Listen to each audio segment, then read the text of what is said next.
You're listening to Breakaway Wealth, the show designed to help you build wealth faster, think bigger, and break out of the herd. Now, here's your host, Jim Oliver. Before we jump into today's show, we have some exciting news to share with you. Our brand new online community platform is now live. Get access to free on-demand, in-depth training courses on topics like infinite banking, cryptocurrency, real estate investing, and much more. Just go to community.createtailwind.com. That's community.createtailwind.com, or check out the show notes of this episode to find the direct link to request to join the community. Now, on to the show. Welcome back, Breakaway Wealth. I'm your host, Jim Oliver, and with me today, my co-host, Nick Kosko. Welcome, Nick. Hey, it's a pleasure to be back here in the studio with you. And as always, I'm excited to talk. This one's a little extra special excited because as everyone's listening to this, there is something really cool being released right around the corner. What is that, Jim? It's Make Bank Without the Bank by Jim Oliver. And, it's funny, Nick, because I think I've said this, I might say this in the introduction, is this is a book that some parts of me says or thinks that I don't want anybody to read it, but I'll get over that, and it's already written. So, there's no going back now. What's cool is we talk to people all the time, whether they want to start a business or they want to get into real estate. And the common theme is, hey, when guys have got a lot of experience and you say, hey, how does somebody get started? And you say, people go, just do a thing, just do a deal. And, you and I have talked time and time again about books and writing books and a series of books and all the ideas. And why this excites me particularly is, hey, you did a thing. Right. The first one is out of the way. I have no doubt that you won't be jumping up and down excited about it when you look back at it 10 years from now, but it's awesome now. I really enjoyed you letting me be a part of the process. All the bouncing around of ideas. I remember quite a few of these as we were on our respective Pelotons, going through the ideas. But why don't you just share a little bit about, that backstory of why did you want to do this? It's funny because I would talk to people and people would ask me questions. I think in particular, Mike Gandolfo in Dallas, he'd say, hey, tell me about your childhood, or tell me about, do you have brothers and sisters, or this stuff. And, I just never had a filter with that. If you ask me the question, I'm going to give you the answer. Well, the answer is pretty unusual compared to most people out there in the world. So, Mike's reaction was, have you had a lot of therapy? And the answer is, which I told him, yes, Mike, I have. So, everybody would say, you need to tell that story. You need to tell that story. And, I prayed about it. I thought about it, really for a long time. And there's a lot to the story. As you know, there was an MA version of this book, and now this is kind of the PG version of the book. And the MA version of the book, honestly, I wasn't comfortable releasing, but the PG version, I think gets the story across. And if it helps one person out there, just believe that they can do it, because look, if I can do it, you can do it. And I kid around and I say I was a solid 1.2, 1.3 student. And that's probably not far off from the truth, because I hated school, but I loved to learn. And I hope this book helps somebody learn how to take control of their lives and create financial freedom, financial independence. If it helped a few people do that, then it's worth all the time and effort and the stories in the book and being vulnerable. There's a theme throughout the book, throughout our conversations, and it's to get uncomfortable. Yeah. And it's biblical to get uncomfortable. As Christians, the future is not going to be comfortable, right? Right. And you had to seek the resistance, get dirty with the story. For those of you that have no idea, and before I go on, this book will be out on shelves on Amazon November 14th. I got a release party happening. There'll be an Audible version coming in the weeks afterwards. Those of you who don't know how all that works, it's kind of fascinating. Very few people actually get to release their book and the Audible on the same day. So shortly thereafter, the Audible will be released. But you had to get, definitely uncomfortable. And so we just share a little bit about that. Yeah. Anytime you tell a story about your life and about your childhood, and your struggles, adversity that you've gone through, you really open yourself up. And I just felt like you said, Nick, as Christians, we are called to be uncomfortable. We're called to do what Jesus would have done. Right. And I'm not saying that Jesus would have written a book, but I guess he did write a book, right? So, and everybody wrote and kind of told their feelings in the book and really what they went through, but what they learned, right? What they learned and what God taught me before I even knew God in my childhood was not to repeat that pattern. And I think that, I think that being uncomfortable just is trust and having faith in saying, hey, be vulnerable, be uncomfortable. It's okay. And that process I kind of stumbled through that answer there, Nick, but the answer is, there were times where I thought, like I just said earlier, I don't want anybody to read this book, but if it helps somebody, then I'm willing to be uncomfortable. I'm willing to be exposed or whatever. But, I know a lot of people don't know that story and or those stories. And there are a lot more stories, but these are just some of the stories. And so sharing that is uncomfortable, but we all have stories. We all have adversity that we've gone through. And I'm just sharing a little bit of mine. Yeah, your story, the details of it are different, but it's so much like everyone else's story, right? Yeah. I think about, we've talked a lot about vision and vision being biblical, right? Without vision, man will perish. And ultimately, you had a vision for a better life than what you were facing. And I believe it was Earl Nightingale that said this, and maybe I'm going to credit this to the wrong person, but it said, if you don't like your circumstances, change them. Exactly. Right. Yeah, go ahead. I'm sorry. When you were in the moment, when you were in the, as a teenager, and listen, we're not going to spill the beans here because I think it is important. And listen, it's not to be coy. It's just like learning infinite banking. There's a process to it and there's an order to it. And I think it's important that the audience gets to listen to your book in the order that you laid it out, because it is very intentional, right? But when you were a kid or a teenager, when you realized you didn't like your circumstances, was that a conscious thing to go pursue different circumstances? Yeah, it was funny because, Nick, what I thought was not even living in reality, like making up my own reality in my head of where my future was going to be and what my house. And it was funny because, I thought I would just plow down all the houses on my block and build this real big house right there. And I even dreamed so big that I was going to plow the houses on the other side of the street and I would have a bridge going over the houses to connect my house because it was so big. Yeah. Well, again, that's how when you're a kid, you think, well, no, wait a minute, I don't want to live here. Right. And so then when I got old enough to when I thought, hey, there's something wrong with me because I'm not living in, I'm escaping from my reality and I'm creating this vision in my head of the future that's probably unrealistic. Right. Yeah. But because I didn't have that belief then. But what I did is once I could drive and I had a car that I refurbished everything, a Volkswagen, 1965 Volkswagen.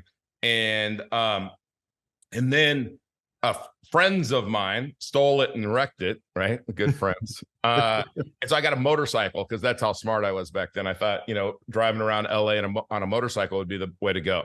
But I would always go up to Palos Verdes. Why Palos Verdes? Because they had houses up there that I never really understood how those people could afford those houses.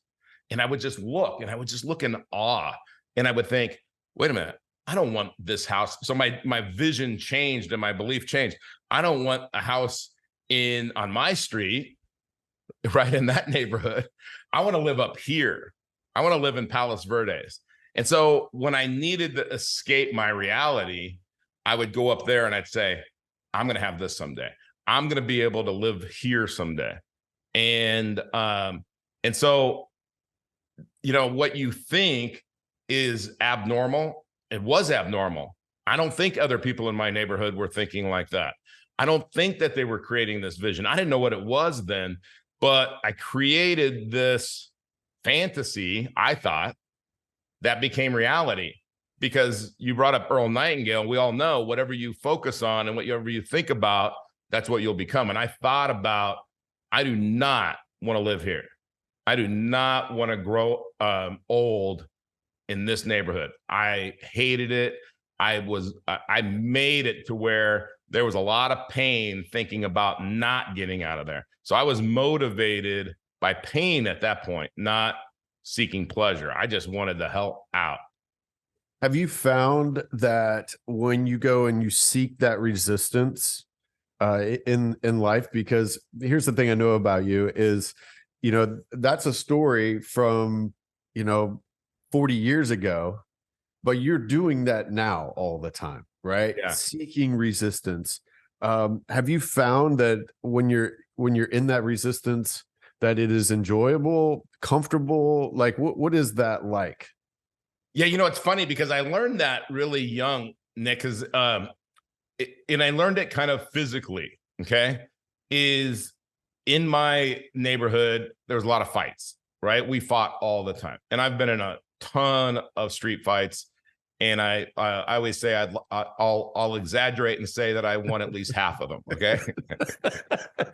But, I'm not sure that I was ever going to be Muhammad Ali, let alone Mike Tyson. I was more like Mike Tyson, just not as talented, but I was more with that attitude, right? I'd never had the pretty flow of Muhammad Ali or those quick hands for sure. But I learned to like the fight, and I learned to not be afraid of it. In the beginning, I was afraid because I didn't know what I was doing. But then I learned that it was okay. Like, even if I got my butt kicked, they were never going to want to fight me again, right? Because I enjoyed it. And so I learned that. So then when I got into, my adult life, and I'm in school and I have adversity in school, and then I get a job and I have adversity in my job, it didn't bother me. I'm like, hey, I'm ready let's throw down. Not literally, but you want to fight? Let's fight. Let's do it. You want to challenge me? Hey, I might lose, but you're going to have a fight on your hands. And whether that was competing against other people in my office, which again, back in my 20s, I thought it was all about competing, being number one. I had the win, they had to lose. I learned that's not true. But I had to learn all those lessons in my 20s, and thank God I found God, and God taught me that I could help other people and get way further ahead. So the resistance of helping people is a whole nother thing, right? Because now you're trying to create belief in somebody, but it's not you, it's them. Yeah, you're just being a conduit, listen, for those of you that are just listening to this, maybe early on in your journey listening to us, Jim and I have only known each other for about 8 years. My story is quite a bit different how I got here, but the one thing that I really could, and I should just say thank you every day to Jim, is that he showed me a different path. I was curious. I'm a naturally curious person. I always joke that, I'm like a 6-year-old asking why all the time. But what I did not appreciate was the resistance component of this. And Jim and I were sparring just last week about something, and he said to me, he's like, I know sometimes I got to believe sometimes you're like, is he listening to me? But the one thing that you said that stuck with me was, hey, you got to learn to enjoy this process, the resistance as we're figuring out something bigger and better. And it kind of hit me, and I've really thought about it a lot, in that I kind of had things easy, in all honesty, for good first, I don't know, 3/4 of my life. In the grand scheme of things were easy. I just did what came easy to me. And now, as we're pursuing this resistance, pursuing bigger things, well, it's not easy. And what I realized is that this is it's a new venture. It's a new way of looking at, reframing the way that you look at things.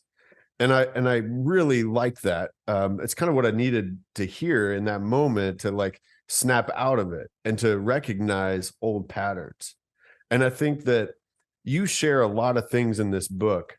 But what resonates with me, what resonates with, Javi or Mike, it's going to be different. But there's all these great nuggets, and you've taken these things from some of your mentors, whether it was Nelson Nash or Earl Nightingale, Dan Sullivan. You shared they're like these little nuggets all throughout there. And for me, it's like I've listened. I've read your book actually probably 50 times, and the reason that I did that for the audience is I wound up reading it for Audible with Jim. It's not just me, and I would pick up these new little things throughout it. And what I would encourage you all to do when you get this book, because honestly, it's not one of these books where it's 1,000 pages. I don't even know if it's 100 pages. You're direct, you're clear in your messaging, but there's little nuances to pick up throughout it. And I just want to say thank you as we're here, is that all these things, I picked them up, and just like you said, we try to share them with other people. What they do with them, we can't control it, right? That's where we got to remove our own egos from it and just allow people to enjoy that path. So I appreciate you sharing all of that stuff. Well, you're welcome, and thank you. I mean, for people that don't know, Nick did read the book for Audible, and he did a great job. We were in the studio together. I listened to him read the book. I'm just being serious. I couldn't do that. I mean, I would stutter, stop, pause. I mean, I'm not sure there's an editor in the world that could have made it sound good. So, but look, I know what I can do and I know what I can't do. That's okay.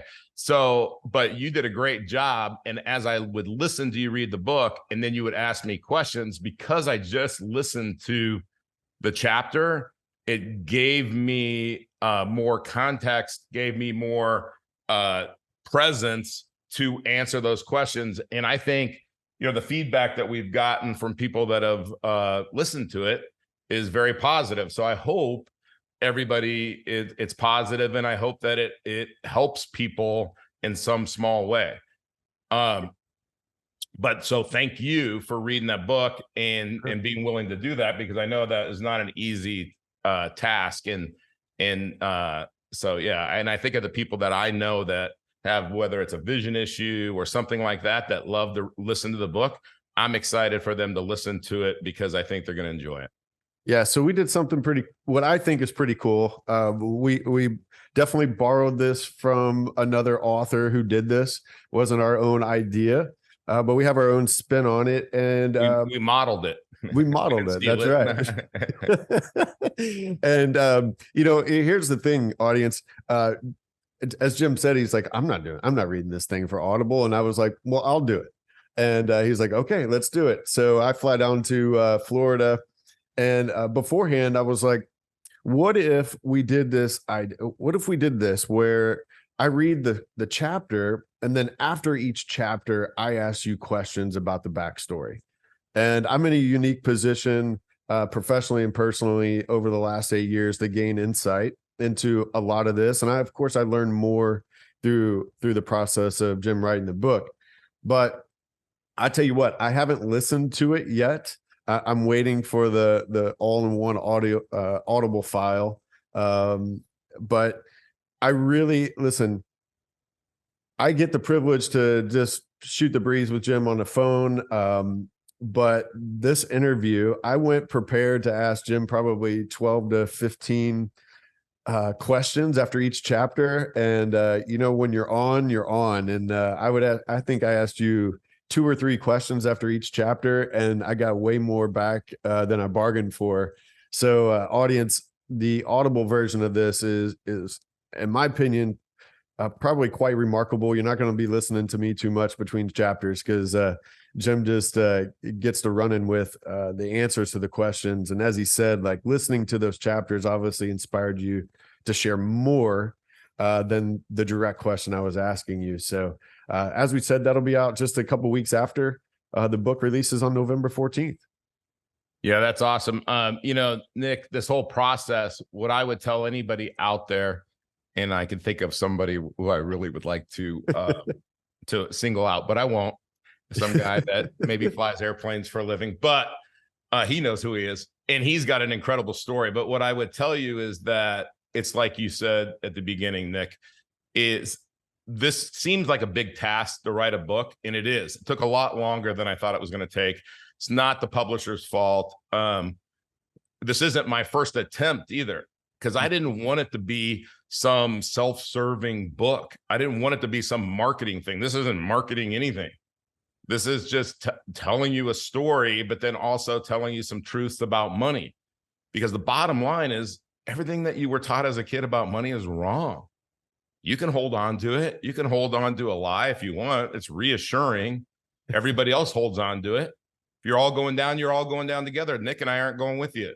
We embrace the truth. And, Nick, something that's been resonating with me with the book coming out and everything else, like, why was I so fascinated with money? And I think that it's because money equals worth in our head, right? And if you don't have any money, then you feel worthless, right? Yeah. We call it net worth. And the only reason it's net worth is liabilities. We take out liabilities, right? Sure. But it's saying the real word is worth. And it's what we feel inside that, hey, we're not worth anything if we don't have money, if we don't have financial independence, if we don't have money. Money gives you choices, choices give you freedom, right? If we don't have that, we feel worthless. And I don't want anyone to feel worthless. I know how that feels. That's what I felt when I was a kid, living in poverty and seeing all these other people that had all this stuff that I wanted. I got fascinated with money because that's what it was. But then it's kind of like how all lessons with God work is, it wasn't really about the money, but it was about the freedom. Sure. And the one thing at Create Tailwind, and the thing that we've been advocating for the last 8 years in our process, is to blow this thing up bigger and bigger and bigger to help more and more people, is our message is honed down to freedom. And that's what this book is about. That's what Create Tailwind is about. That's what our community is about. And that's what everybody listening wants: more freedom. Yeah. I really do feel like everyone wants freedom. It doesn't matter where you are now. Maybe you perceive that you have enough money to do what you want. But that money's probably not sitting where it's most ideal. There's so many people that have a lot of money, but they don't have time freedom. And it's why is that? Well, there's a lot of noise out there. There is the noise is so pervasive. It's not just some radio ads. It's not just the occasional commercials. It's all over us all day now with the way that social media works, with the notifications on our phones. You almost can't get away from the noise, and it is so well honed to rob you of your freedom. And what I realize that you're showing us, and it's absolutely inspired from Nelson's book and the Bible, is that there is another path. There is a path of freedom for all of your needs. And it starts with turning off the noise. It starts with writing down what it is exactly that you want, and be very granular in what your desires are. Not just, hey, I want to feel better. That's not very specific. Get very specific about what it is you want, And what I appreciate, Jim, is that you absolutely know how to guide someone into getting whatever it is they want. So what I would encourage everyone to do, there's going to be some discount codes out there for the November 14th release. It's going to be easy to get, easy to digest. You'll be able to read it. You'll be able to listen to it. But it's right around the corner. Yeah, no, I'm excited, and I'm excited to help people, and really, we'll come on, explain some more of the book, and if anybody in the audience has any questions, feel free to reach out to me on our community, Create Tailwind, or community.createtailwind.com. And if you reach out to me in the community, I'll be happy to answer any question, anything in the book. Nick, let's wrap up with, the thing that I always think is brilliant is you read the book, you take notes, and you write down questions. Yep. Then you email those questions, or in our case, use our community and ask the questions. Now we're dialoguing. Now you're getting clarity. And that's exactly what I did with Nelson with Becoming Your Own Banker, is I didn't get it right away. I didn't get the enormity, the infinite nature of it right away. And so many people out there don't. They think it's for cars and vacations, and it does do all of those things, but it's so much bigger than that. And so what I would say is I would encourage everybody, if you have a question, send it in, join the community. And if you haven't already, and ask any question you want. I'll answer any question that you have. Cool. Hey, well, thanks. Well, that pretty much walks right into how we always finish this show. Absolutely. We finish it, and thank you, Nick. And thank you for all the help with the book. I couldn't have done it without you. And, these words, I remind myself every single day. And you mentioned his name in our Devo today. And I had to come up with some different things. And the only thing that I came up with, and if anybody hasn't read this book, read The Magic of Thinking Big by Dr. David Schwartz. It's incredible. I'll give it away. You're thinking too small. Whatever you're thinking, it's too small. So that's not the only message in the book. But anyway, all right, Earl, take it away and save us from this. Here's the key to success and the key to failure. We become what we think about. Now let me say that again. We become what we think about. Once again, thank you so much for taking the time to hear what was shared on today's podcast. If you are looking to discover new wealth building strategies, then go to community.createtailwind.com. That's community.createtailwind.com to join our free online community and get access to free courses and in-depth training videos designed to help you build wealth and break away from the herd. Click the link in the show notes to access the community today. Thanks again for listening.